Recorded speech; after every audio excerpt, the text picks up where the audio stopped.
All right, it is time for another little bit of a garden update.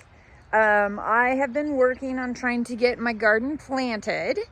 What the heck? Oh, that's a snapdragon. Oh, snapdragon's been eaten by the flippin' slugs. So I've been working really hard on trying to get my garden planted. I still have stuff that's not planted. I still have stuff that's not seeded. I'm still troubleshooting my soil. My soil seems to be, even though it was expensive, it seems to be lacking a bit.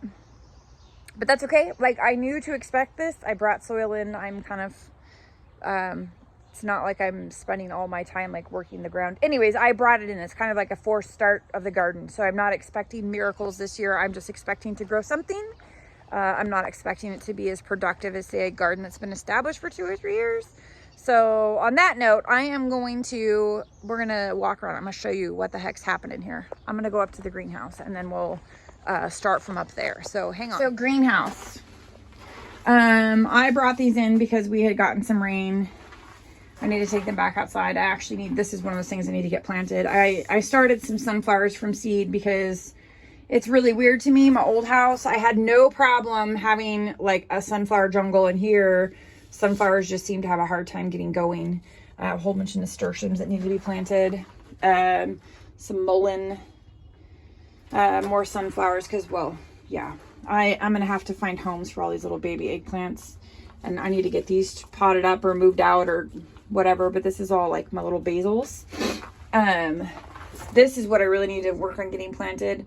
I have some Mexican sunflowers I'm really hoping will perk up and these ones will grow a little bit more. I'm really excited for those. Yeah. Woo! I did actually go and buy, because I did not get hardly any acorn squash to start, and this is a Howden pumpkin and another Howden pumpkin. So I didn't get very many actual jack-o'-lanterns to start. But these squash, I might actually put the acorn here in the garden because these are more of a bush variety. But all the viney stuff, the rest of the viney stuff I'm going to stick out the front. And I've got a few more that I'm trying to limp along here. A whole tray of some zinnias I'm trying to let grow. Some more Thumbelina zinnias, some more coal crop stuff I'm actually trying to get started for a friend of mine. Okra that looks kind of sad and pathetic, but I'm going to try it this year because what the heck, fire? Why not? Anyways, asparagus beds. This makes me happy because it means all the asparagus actually popped up and the asparagus is there and it's growing. And so this will get established over the next couple years. Same thing with this. Massive amounts of this. I don't remember planting that many, but whatever. That's more asparagus. I can't remember which one's purple, which one's Jersey Giant. It's so funny. I'm reluctant to planting these because I know slugs eat them, but I need to get them planted. There's a whole flower bed out there that I got to get started. More tomatoes I got to find homes for. More flowers because, you know, everybody needs to have flowers everywhere, right? Oh, wait a minute. Yes, I do. So this, I've never done like a close-up. So this is tomato cages that I need to have my husband help me cut the legs off of so I can use them for my cherry tomatoes. But this is my little sort of flower mandala garden. And then there's the strawberry bed. It's like a stem. And then you got the asparagus beds at the bottom. Those are like my leaves because, you know, gardens have to be an artistic expression, right? Oh, wait, for my garden they do. Oh, look. Little nasturtium starting, cherry tomatoes. So in these beds here, I have planted dahlias in the front ends of all of them. So close to the whiskey barrel, they all have dahlias. They're all growing. I'm struggling with this one right here. See that? Slugs are awful. And then in the middle of all of them, I have got brassicas of sorts. See? Dinosaur kale. Because my dinosaur kale and my other stuff in the rows are on the struggle bus. I have, in the ones that don't have cherry tomatoes, I have a zinnia in the middle and I have some yams because once those start to grow, they're going to be gorgeous. Cascade over. Oh, look. Oh yeah, no, that's good. See, look, little baby nasturtiums popping up. Here, this is Thelma Sanders. This is a potato squash. I got some by haphazard last year, but turned out that they were a gorgeous, viney, acorn-shaped golden skin squash that's known as a potato squash, and I loved it. It was delicious. Great for stuffing with sausage and everything else.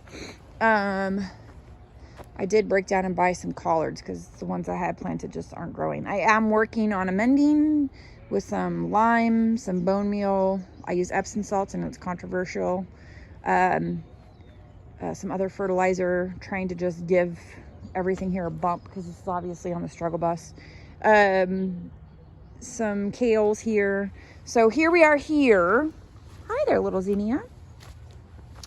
This is my first row of tomatoes. This row of tomatoes here, I only did 5 on these cattle panels this year. I, in history past, have done like 6 or 7, but I'm only doing 5.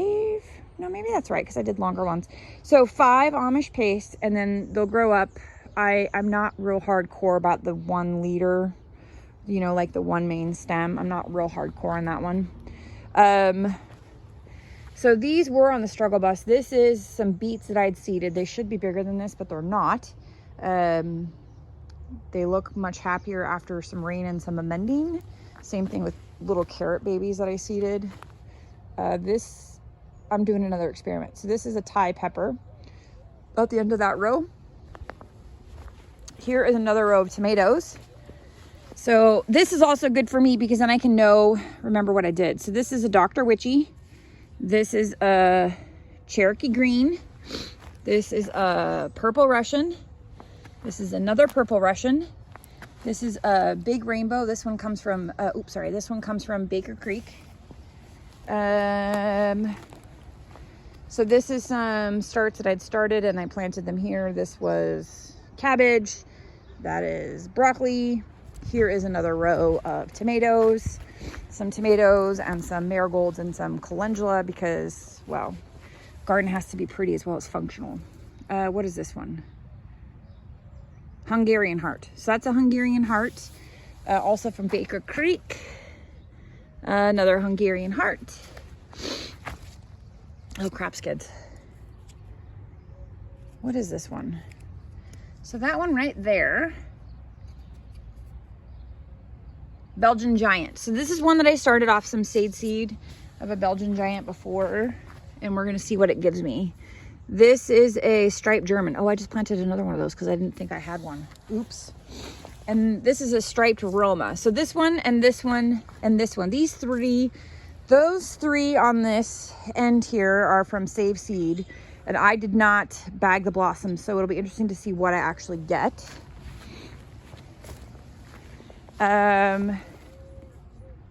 Ooh, these are both Cherokee purples.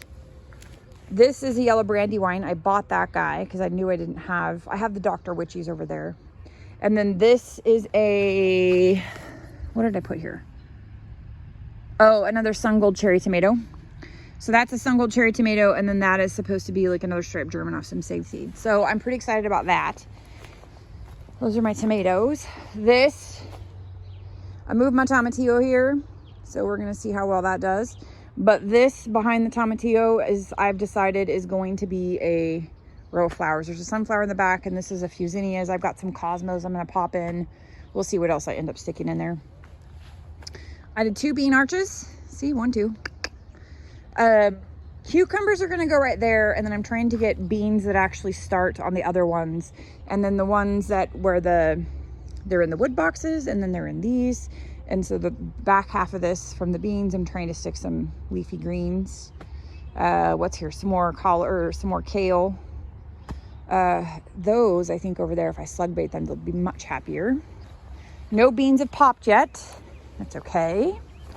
Back here in this bed, I actually did seed some corn. I don't know that it's going to do much.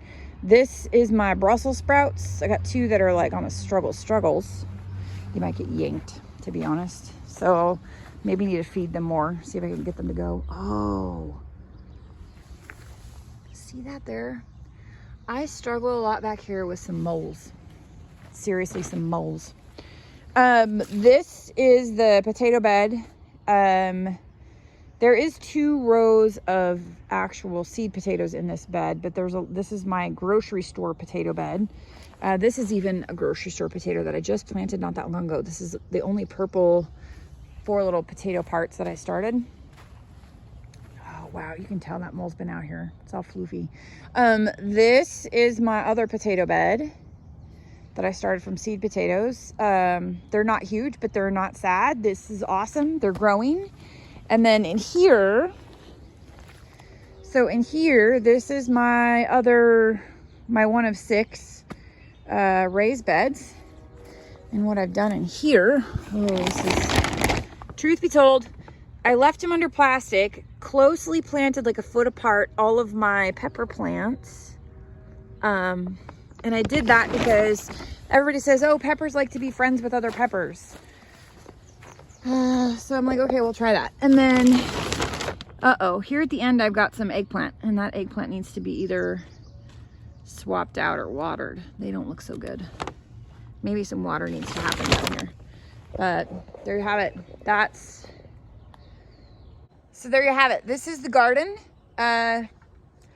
Here's the bean bows all the way to the greenhouse, and then here's this, and then the berries are down the back. I've not moved the raspberries yet, but the blueberries seem to look okay. And so this is what it looks like this year. This is not every year, but this year, and we are like, what are we, the 22nd of May? I still have planting to do, but we still have plenty of time. Like, we're gonna have way until the middle of October to get this stuff growing. So anyways, yep, this is where I'm at. This is what's happening. Here is your garden update.